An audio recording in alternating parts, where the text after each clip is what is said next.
उसमें व्यवस्था किस तरह हो, ये सबसे बड़ा चैलेंज है। हम बताएं यहाँ पर बता दें कि जो न्यास समिति है उसकी बड़ी जिम्मेदारी होती है किसी तरह जितने श्रद्धालु हजारों श्रद्धालु पहुँच रहे हैं शांति से श्रद्धा से पूजा अर्चना कर सके। मैं दोबारा सुना हमारे साथ है क्या लगता है कि व्यवस्था है वो कितना पहले से बेहतर है और क्या क्या व्यवस्था तो पहले से बेहतर बनाए हुए है कि किसी को परेशानी नहीं हो, कोई दिक्कत नहीं हो, आने जाने में भी, दर्शन में भी और भंडारा में भी। प्रसाद भी सुबह से 9 बजे से लेकर 9 बजे रात तक प्रसाद वितरण भी होती है कि हर आदमी कुछ न कुछ यहाँ का माँ का प्रसाद मुँह में चला जाए, भंडारा के रूप में हो या प्रसाद के रूप में बच रहा है। CCTV कैमरा भी लगा हुआ है, प्रशासन का भी है सहयोग, सब लोग मिलकर सहयोग किए हुए हैं और माँ का आशीर्वाद है। इस बार लग रहा है कि पहले से ज़्यादा संख्या में श्रद्धालु आए हैं। इस बार ज़्यादा संख्या में श्रद्धालु आ रहे हैं जब उनको हर व्यवस्था मिल रहा है यहाँ आने का, घूमने का, रहने का भी व्यवस्था है। श्रद्धालु बाहर से आएंगे उनके लिए करने का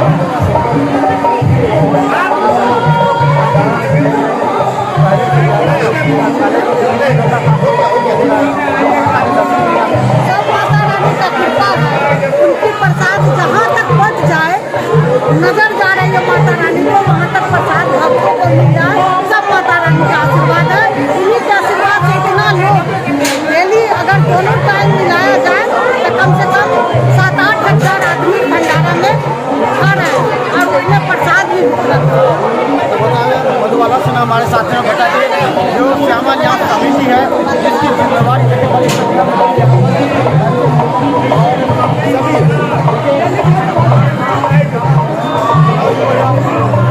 पूजा अर्चना के बाद अगर माता का भंडारा में अगर शामिल होते हैं तो कहा जाता है कि निश्चित तौर पर आपको लाभ मिलेगा और ये पुण्य का क्रम है जिसमें इस बार सभी गेट पर पुलिस की अतिरिक्त व्यवस्था की गई है ताकि कहीं से भी कोई अप्रिय घटना न मिले। हजारों की संख्या में लोग यहाँ पहुँचे हैं, सबको शांति और देखिए जिस तरह से इन लोगों को व्यवस्था की जा रही है माँ के भंडारा का। सभी लोग देखिए गरम गरम खाना हुआ जो माता का भंडारा है वो खाने के लिए लोग आ रहे हैं बाहर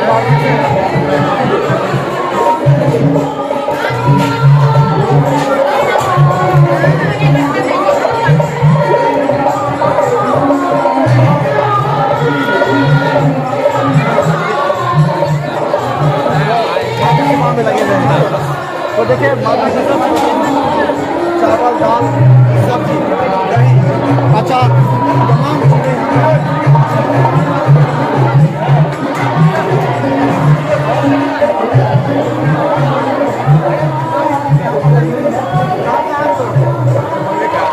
कितने टीम है आप लोग का यहाँ पर?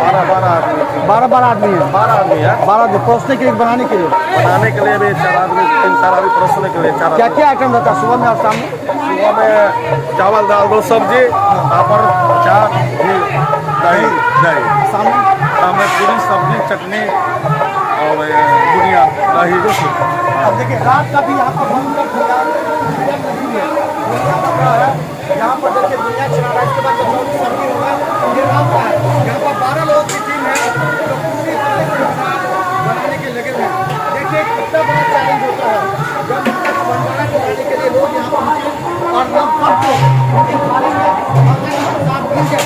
ये सबसे बड़ी न्यास समिति इस बार लगी है।